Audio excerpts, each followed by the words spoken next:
माता पिता के आशीर्वाद से, आप सबकी दुआओं से इस व्यास गद्दी पर पहुंचा हूं, तो जब हमें कुछ पाना पड़ता है ना तो कुछ खोना जरूर पड़ता है। लेकिन हम संसार में जब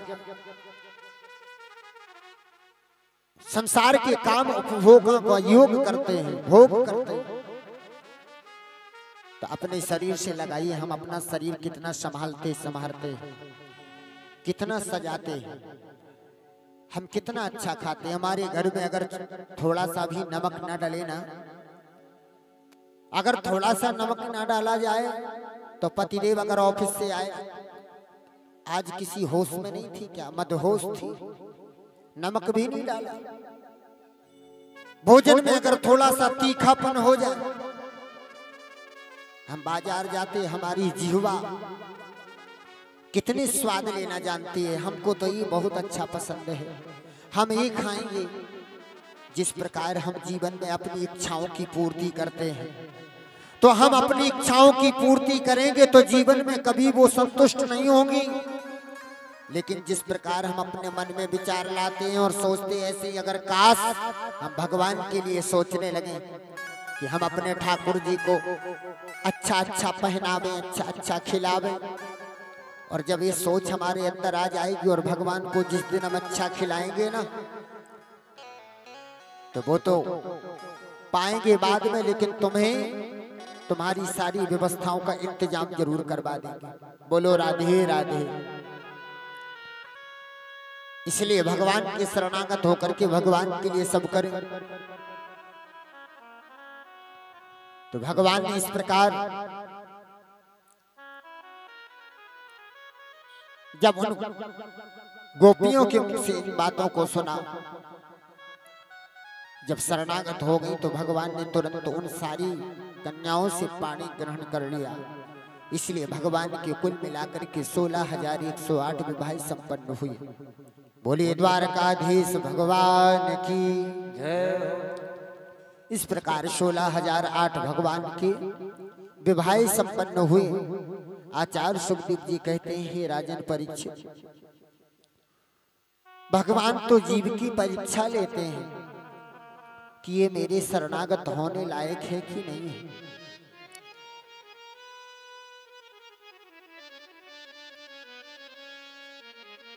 और जब आप शरणागति में पास हो जाएंगे तो प्रभु आपको अपना लेंगे, और जब अपना लेंगे तो कभी छोड़ेंगे। आज गोविंद ने मन में विचार किया कि मैं एक काम करता हूं, ये देखता हूं कि मेरी पत्नियों में कौन सी पत्नी मुझसे ज्यादा रूठती है, झगड़ती है। हमारा आपका जैसा घर परिवार चलता, ग्रस्त जीवन चलता, तो कभी न कभी थोड़ी बहुत लड़ाई झगड़ा हो जाता है। वैसे मुझे लगता सबका होता होगा थोड़ा थोड़ा। पति पत्नी में थोड़ी बहुत अनबन हो जाती है। और एक बात याद रखना, जहां ज्यादा प्रेम ही प्रेम बना रहे वहां भी गड़बड़ व्यवस्था हो जाती है। ज्यादा प्रेम भी अच्छा नहीं, पता, क्योंकि जब तक लड़ना बिछड़ना न हो तो प्रेम नहीं बढ़ेगा।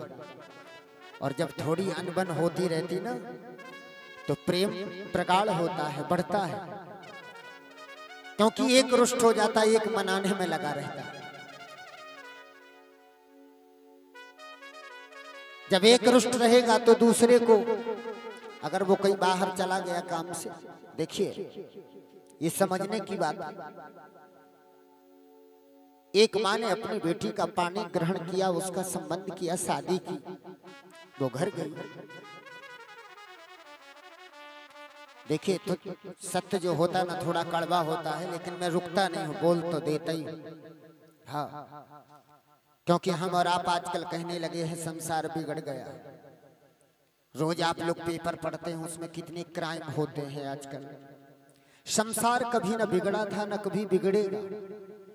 संसार तो जैसा था, ये बताइए, कभी भी सूर्य पूर्व से निकलता है, आप लोगों ने कभी पश्चिम से निकलते देखा क्या? बदला क्या? अस्त जब होता है तो पश्चिम में जाता, क्या पूर्व में कभी अस्त हुआ? पृथ्वी जहां थी वहीं है, क्या पृथ्वी कहीं इधर उधर हो गई है? नहीं हुई है। तो कुछ नहीं बदला, केवल कौन बदल गया? हम और आप बदल गए। हमारे बच्चे, कहने का मतलब ये नहीं है भगवान आप सबको बढ़ाए, आगे बढ़ाए, लेकिन हमारे बच्चे जब हमसे माता पिता से जिद करते हैं, चाहे वो बच्चा हो चाहे बच्ची हो, हमसे जिद करते हैं पापा हमको तो ये वाले कपड़े चाहिए, हमको तो ये चीज चाहिए, और हमने जिस दिन से उनकी मन की इच्छाओं को पूरा करना प्रारंभ किया ना, तो आप ये समझ लीजिए उनको बिगड़ने से कोई नहीं रोक सकता। भाई आप लिख लेना, हम और आप अपनी संतान को बिगाड़ देते हैं, संभालते नहीं,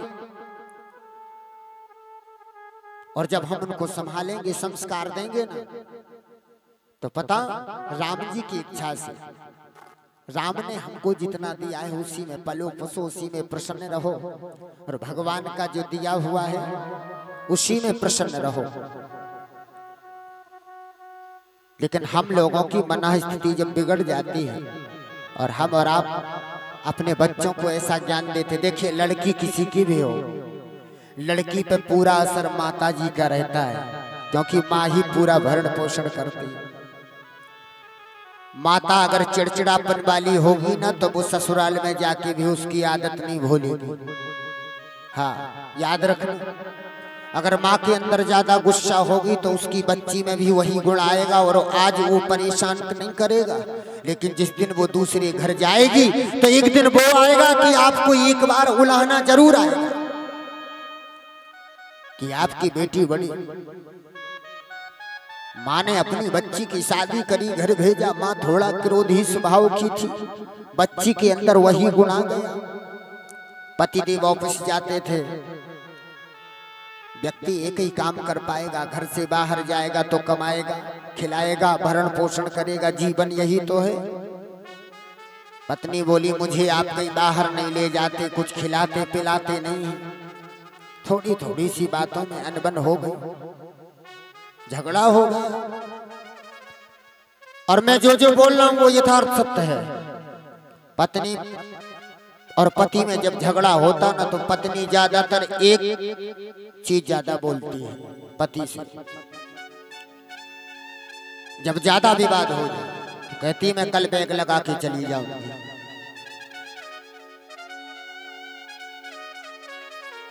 आपको जब हम इतने खटक रहे ना, तो हम 10 दिन के लिए मायके चले जाएंगे।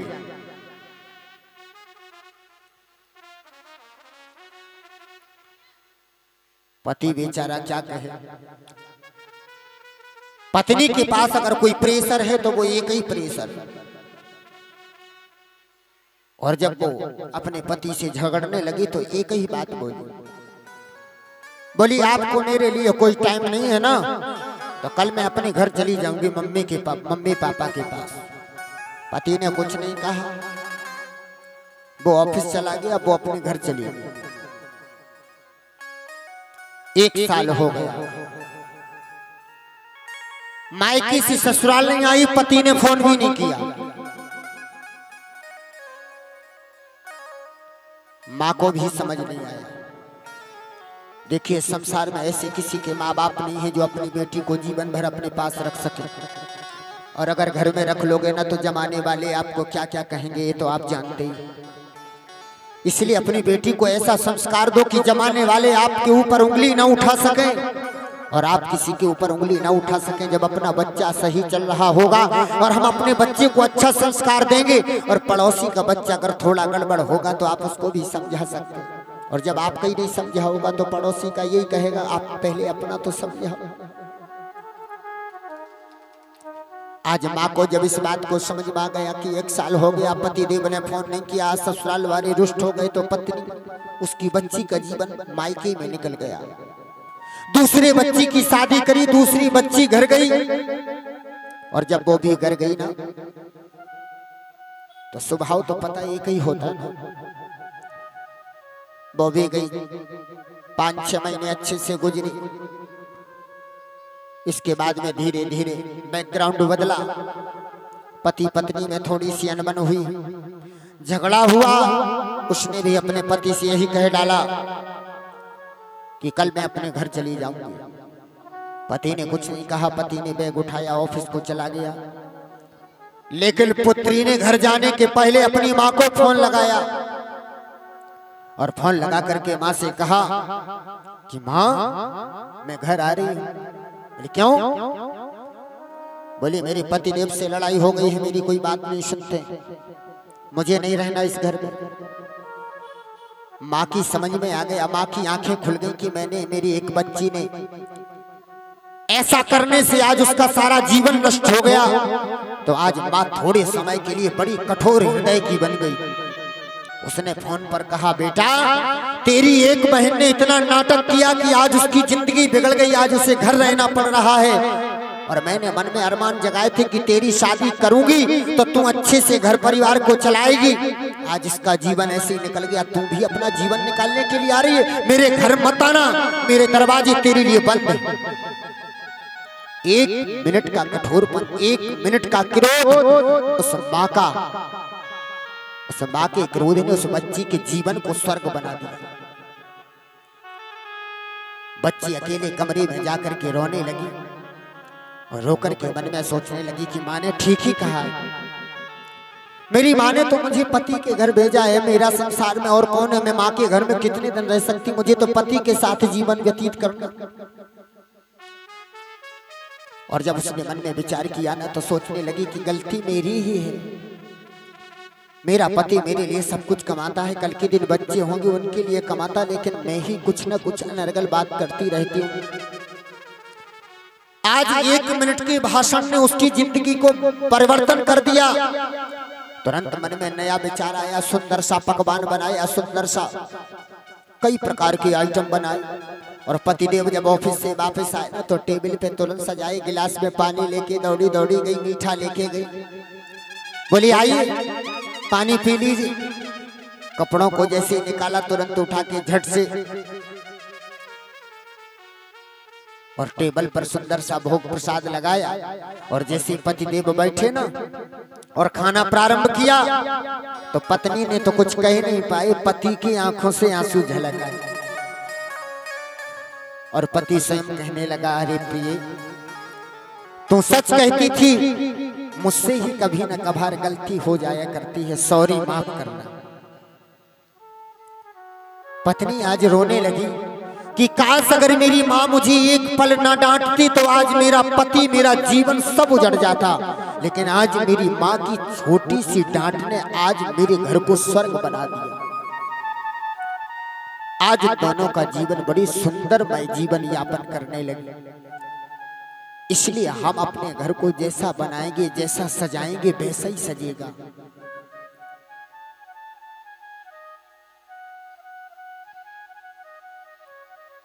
पता आपको याद हो जिस घर में कन्या का जन्म होता ना, बेटी का जन्म होता तो देवता भी हंसते खिलखिलाते हैं। क्यों? क्योंकि देवता भी सोचते हैं उस घर में नाग्रहं गृहमित्यासु गृहिणी गृह मुच्यते, संसार के देवता भी सोचते हैं वो मकान हंसता है। जिस घर में कन्या का जन्म होता ना वो मकान भी हंसता है कि देखो आज इस घर में एक नई लक्ष्मी आई है जो मेरे घर को कितना सुंदर सजाएगी, क्या क्या न लाएगी। क्योंकि बेटियां जब कहीं जाती ना तो उनको अपने माता पिता की चिंता बहुत ज्यादा होती है। वो अपने माता पिता के लिए कुछ ना कुछ लाया करती है, घर को सजाती, तो वो घर भी हंसते हैं।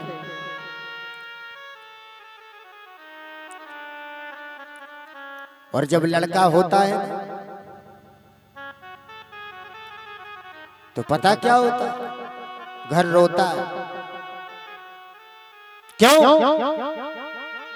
ना जाने ये कैसा निकलेगा कि इसके माँ बाप ने जीवन के धन का संग्रह किया, इतना कमाया, ना जाने पल भर में सारा बर्बाद कर दिया। माता पिता ने जोड़ा और उसको ना जाने पल भर में कहां लुटा दिया। इसलिए प्यारे जीवन में अगर अपने बच्चों को संस्कार देनी है, सुंदर बनाना है, अपने घर को स्वर्ग बनाना है, तो जीवन में कभी भी लापरवाही मत करना। और जब हम छोटे से वृक्ष की नींव को मजबूत कर देंगे ना, तो बड़ा होगा तो वैसे ही रहेगा। और अगर छोटे से उसको कहीं इधर उधर मोड़ दिया ना, तो सब गड़बड़ हो जाएगा, सब गड़बड़ हो जाएगा।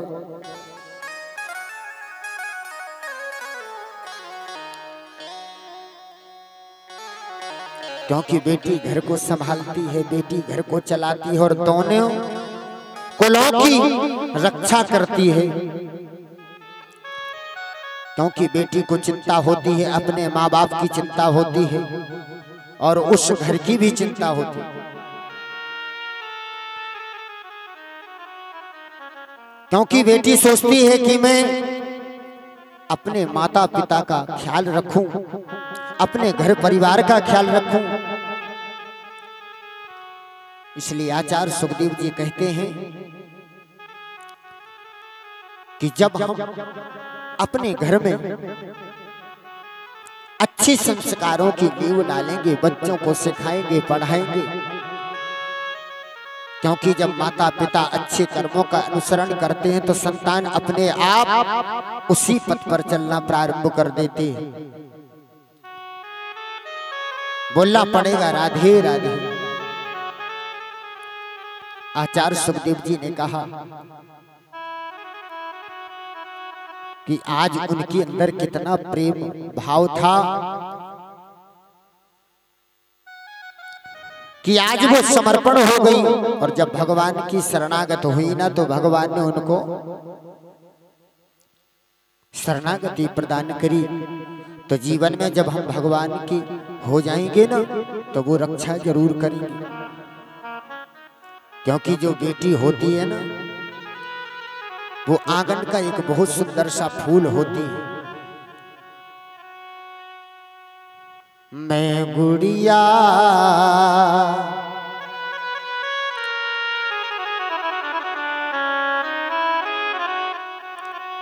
मैं गुड़िया तेरे आंगन की, मैं गुड़िया तेरे आंगन की, मैं गुड़िया आंगन की, मैं गुड़िया तेरे आंगन की, मैं गुड़िया।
करके कहती है, उसका एक प्रेम रहता है, अटूट बंधन रहता है। याद ना भुलाना, याद ना भुलाना रक्षा बंधन की, मैं गुड़िया तेरे आंगन की, मैं गुड़िया तेरे आंगन की। याद ना भुलाना, याद ना भुलाना, याद ना भुलाना रक्षा बंधन की, मैं गुड़िया तेरे आंगन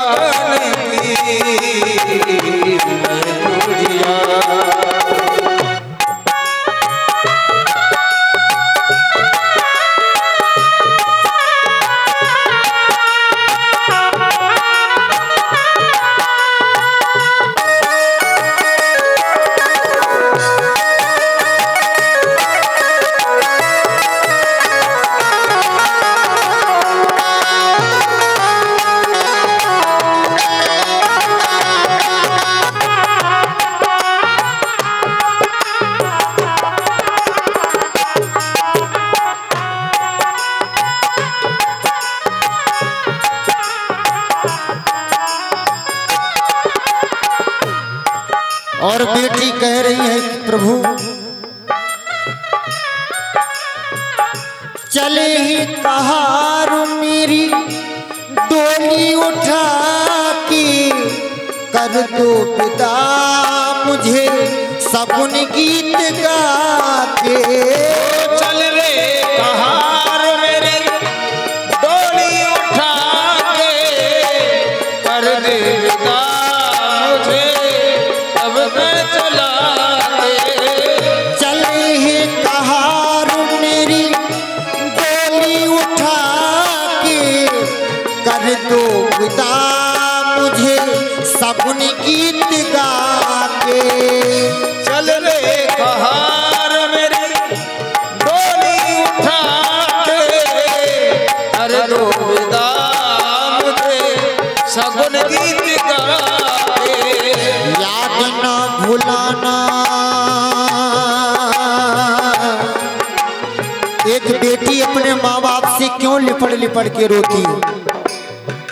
जब उसकी विदा होती है तो अपने माँ बाप से बार बार दौड़ दौड़ करके रोती है कि हे माँ मुझे भूल मत जाना, क्यों मैंने बचपन से तुम्हारी सेवा करी, तुम्हारे घर का काम किया और आज मैं अपने पति के घर जा रही हूँ, तो ऐसा मत करना कि मुझे भूल जाना, मुझे बार बार माँ बुलाती रहना। तो वो बच्ची अपने माँ बाप से कहती है याद ना भुलाना मेरे बचपन की मैं गुड़िया तेरे आंगन की मैं गुड़िया तेरे।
वो बेटी अपने माँ बाप से कह रही है वो खुला आंगन, वो फूस का छप्पर, वो नीम के पेड़ अच्छे थे, बड़ा मजा आता था उन दिनों, मकान कच्चे थे, बड़ा मजा आता था उन दिनों जब मकान कच्चे थे। वो खुला आंगन, वो बासी रोटी, वो ताजा मक्खन, चावल के माड़, वो आम जो कच्चे थे, बड़ा मजा आता था उन दिनों माँ तेरी गोद में जब हम बच्चे थे। मुझे बड़ा मजा आता था माँ जब मैं तेरी गोद में खेला करती थी।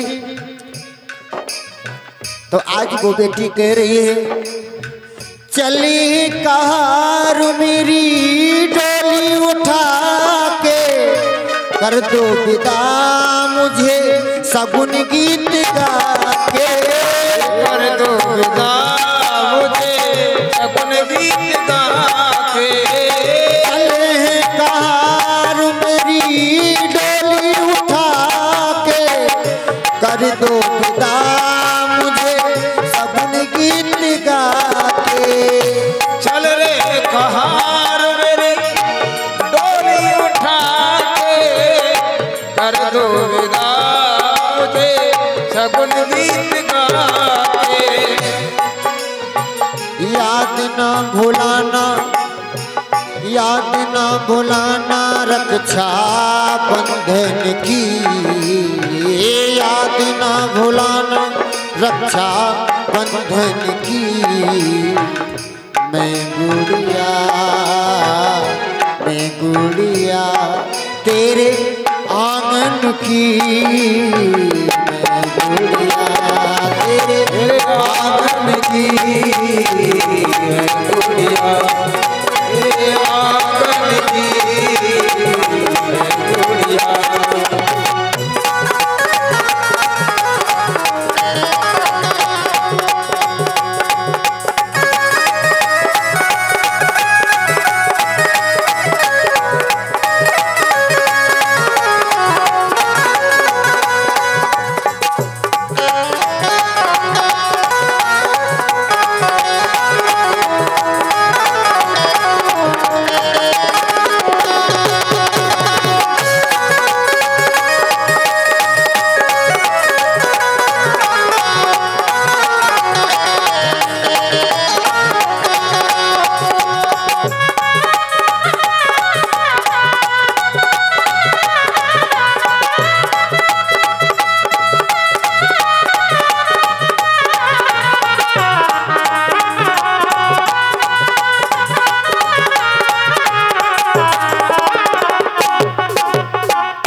वृंदावन बिहारी लाल की जय। जय श्री राधे श्याम। बोलना पड़ेगा राधे राधे। आचार्य सुखदेव जी कहते हैं राजन परीक्षित इस प्रकार जो अपना होता है वो अपना ही होता है और अपने अपनों का बड़ा ख्याल रखते हैं। इसलिए सुंदर बड़े प्रेम से बच्चों को अच्छे संस्कार दें। आचार्य सुखदेव जी कहते हैं राजन परीक्षित मेरे गोविंद ने एक बार सारी गोपियों का सभी पटरानियों का भी मनोभाव जानने की इच्छा की।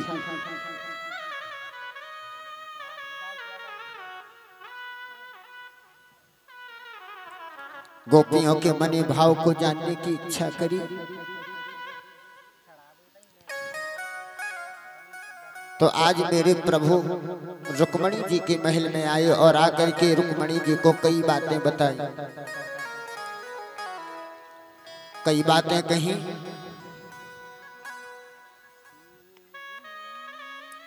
मेरे प्रभु ने रुक्मणी जी से बहुत कुछ बोला।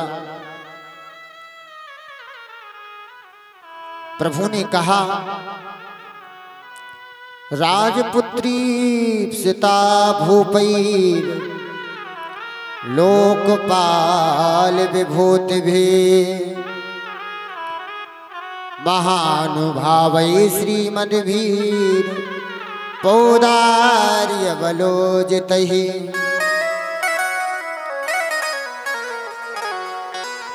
कि आपने मेरे साथ में शादी क्यों की? मैं तो एक कुंवारिया हूं, एक से एक बड़े राजकुमार थे, तुमने उनसे शादी क्यों नहीं करी?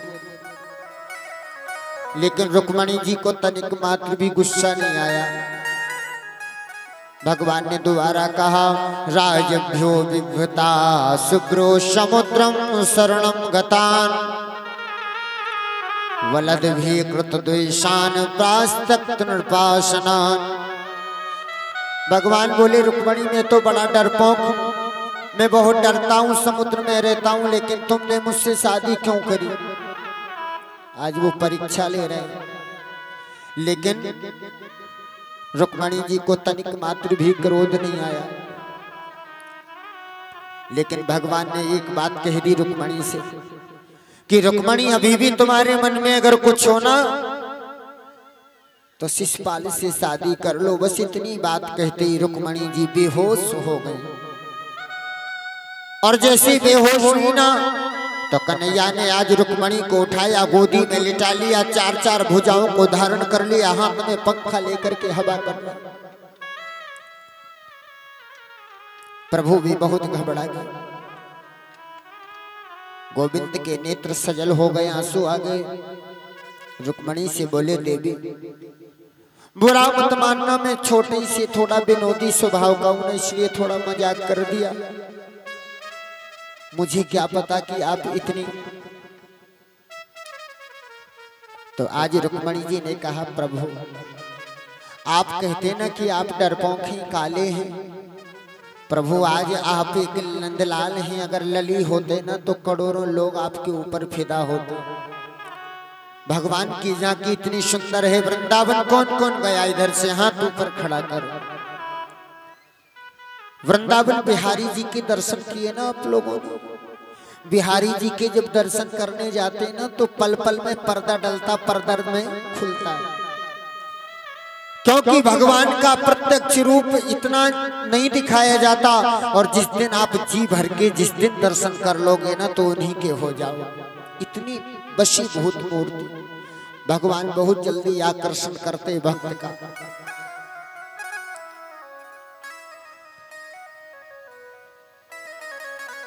बड़ी प्रभुता है प्रभु की। तो आज रुक्मणी जी ने कहा यदि नंदलाला तुम होते लली तो गले कट जाते करोड़न के।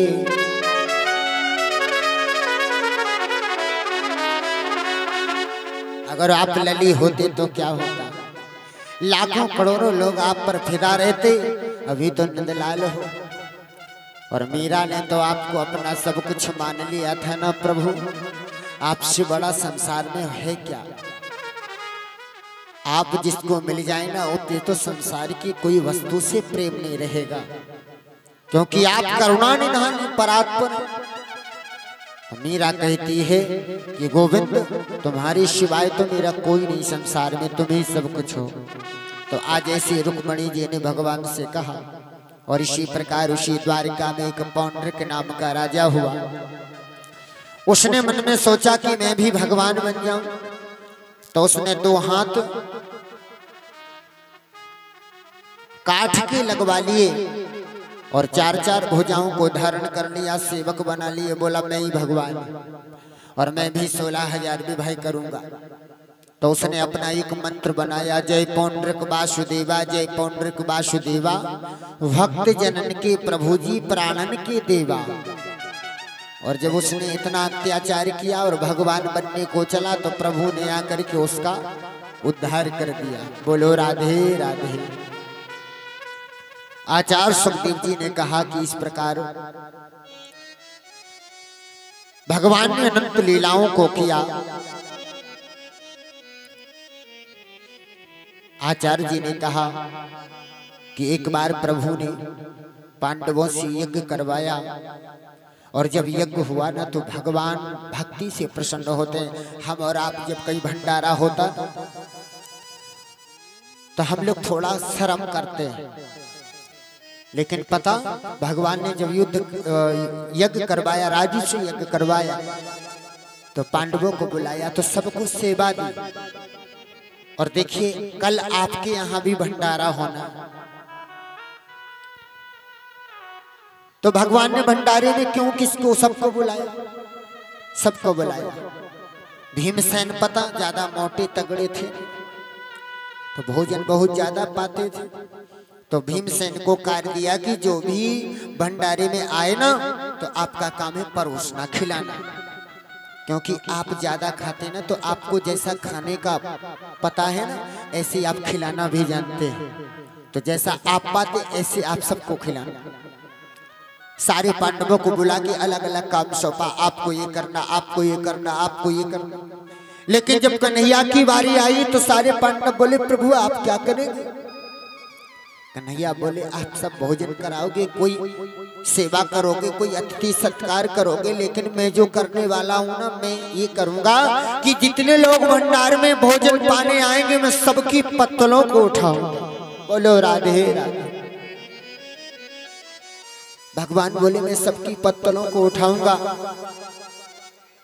बड़ा सुंदर यज्ञ करवाया और पांडवों के यज्ञ को सफल किया। और हम आप कहीं जाते ना तो हमें शर्म लगती है किसी का पत्तल उठाने में। मेरे जो गुरुजी हैं ना उन्हीं की कृपा है आज कि ये दास यहाँ तक पहुँच पाया। श्रीमद जगत गुरु द्वाराचार्य श्री मलुक पीठाधीश्वर श्री श्री 1008 श्री राजेंद्र दास देवाचार्य जी महाराज, उनका तो कहना ही क्या, उनके सामने ये दास तुच्छ से तुच्छ है। गुरु जी के ऊपर तो सब वो साक्षात भगवान हैं। तो गुरु जी ने एक बार आदेश किया था, तो हम सब बच्चे सारे शिष्य इलाहाबाद में आज से 7-8 वर्ष हो गया। वैसे जब महाकुंभ लगा था उस समय सेवा का अवसर मिला तो दास वहां भी गया। तो एक बार में हजार संतों का भोजन होता था पंक्तियों में बैठ के। तो सारे संत महात्माओं को भोजन में 1 महीने रहा था इलाहाबाद में, प्रयागराज में 1 महीने भोजन हुआ। 1 महीने स्नान किया कुंभ का। इतना आनंद आता था, ये लगता था कभी घर ना जाऊं, यहीं बना रहूं। रोज सुबह उठना, गंगा जी में स्नान करना, संतों के लिए भोजन प्रसादी बनी हुई सबको खिलाना, सबकी सेवा करना। जब हम किसी के शरणागत हो जाते ना, भंडार जो होता ना, तो भंडार में जितने भी लोग आते हैं, अगर आपके अंदर 7 दिन आप लोगों ने कथा सुनी है और कथा में से केवल यही चीज पकड़ के चले जाना, इसी से तुम सबका कल्याण हो जाए। कि हमारे यहाँ जो आते ना वो पड़ोसी नहीं रहते, वो हमारे रिश्तेदार नहीं रहते, वो हमारे मित्र नहीं रहते। वो कौन रहते हैं? अपने मन में केवल कल भंडारा होगा ना तो सब लोग सेवा भाव से रहना और मन लगा करके सेवा करना। बस मन में एक बात याद रखना कि ये जितने लोग आ रहे हैं ना, और मैं एक दास बनकर के, एक तुच्छ दास बनकर के इन सबकी सेवा करने के लिए सर्वसमर्थ नहीं हूँ। मेरे अंदर इतनी ताकत नहीं है। भगवान की कृपा से भगवान का एक तुच्छ दास सबकी सेवा करने के लिए तत्पर है। सबका स्वागत करके सबका भंडार में सहयोग करें, सेवा करें और एक बात मन में बोलते रहे, श्री राम मये सब जग जानी, करहूं प्रणाम जोर जुग पानी। श्री राम मये सब जग जानी, करहूं प्रणाम जोर जुग पानी। करहूं प्रणाम जोर जुग पानी। जितने लोग भी आए ना तो सब राममय हैं, सबके अंदर भगवान भगवान ही आ रहे हमारे घर। और जब कोई आवे ना तो अतिथि देवो भव, वो भगवान ही है, देव है। तो बड़ी प्रेम से सभी लोग बढ़िया सहयोग करना, तन मन धन से सेवा करना। और मैं सबके लिए भगवान से कामना करता हूं कि भगवान ने जो प्रेरणा दी और जितने भी यहाँ जो मुख्य आयोजक के रूप में अमित राय जी हैं, उनकी जो सारी कमेटी है, उनके जो सहयोगण हैं, जो उनके मित्र हैं, जो उनके प्यारे हैं, मैं सबको धन्यवाद देता हूं और भगवान से विनय करता हूं कि आप सब नव युवा, नव पीढ़ी के भक्त ऐसे ही आगे बढ़ते रहें और जीवन में ऐसे यज्ञ अनुष्ठान कथा करवाते रहें, क्योंकि आप लोगों को ही अब इस हिंदुत्व की वागडोर को संभालना है और सबको जागना है और सबको जगाना है।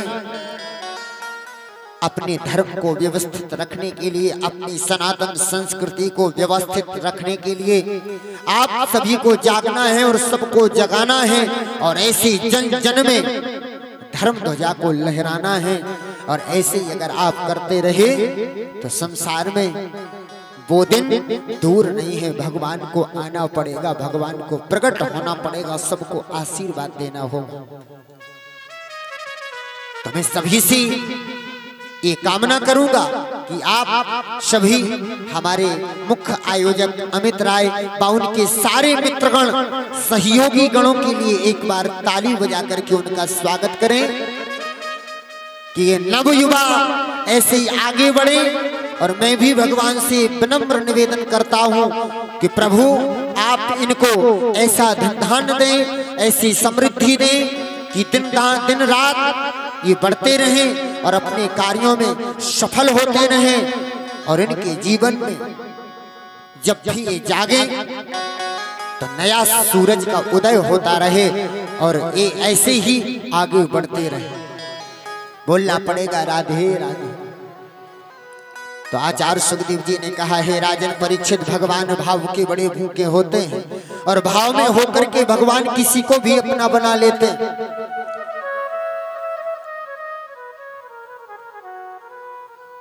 तो आचार्य सुखदेव जी ने कहा कि मेरे प्रभु ने अपना किसी को भी बना लिया, चाहे वो कैसा भी क्यों ना हो, बस भाव हो।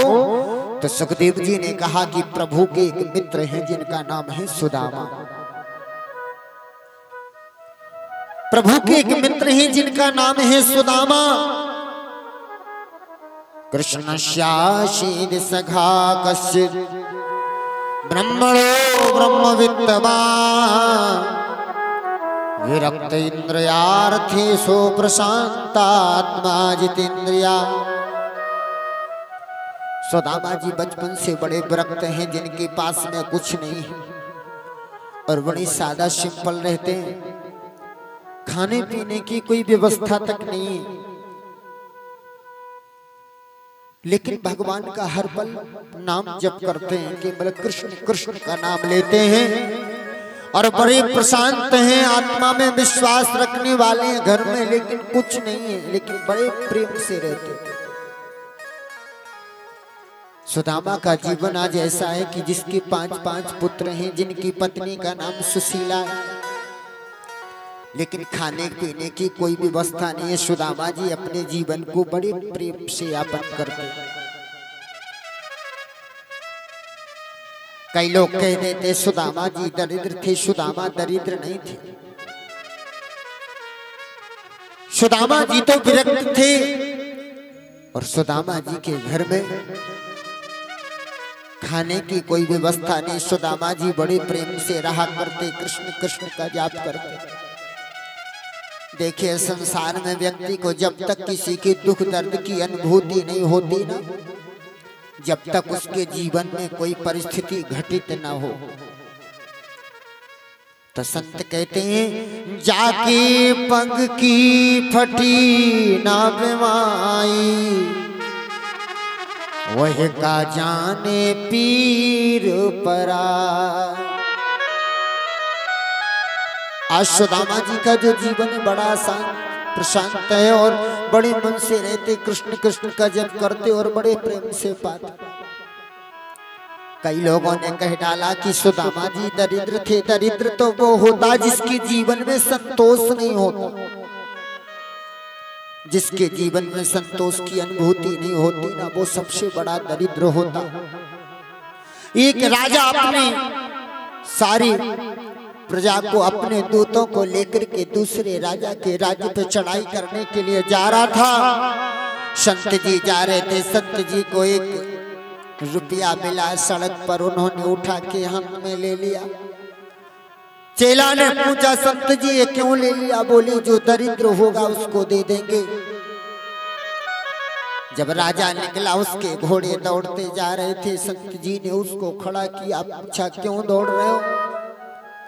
राजा बोला, मेरे पास इतना मान सम्मान है, मेरे पास ज्यादा दूत हैं, मेरे पास ज्यादा सैनिक हैं, और जो सामने वाला राजा है बड़ा कमजोर है, तो मैं जाकर के उसके राजपाट को लूट लूंगा। संत जी ने कहा, अपना हाथ आगे बढ़ाओ। हाथ बढ़ाया संत जी ने, वो 1 रुपया लेकर के और उसके हाथ में रख दिया। और हाथ में रखा, संत राजा बोला, ये क्या है? बोले, तू संसार का सबसे बड़ा दरिद्र व्यक्ति है, क्योंकि तेरे मन में संतोष ही नहीं है। और जब संतोष नहीं होगा ना, तो वो संसार का सबसे बड़ा दरिद्र होगा। जब आवे संतोष धन, सब धन धूरि समान। जब संतोष रूपी धन किसी के घर में आता ना, तो चाहे आप एक रोटी खाओगे वो सुक्की खाओगे, बड़े प्रेम से रहो और जीवन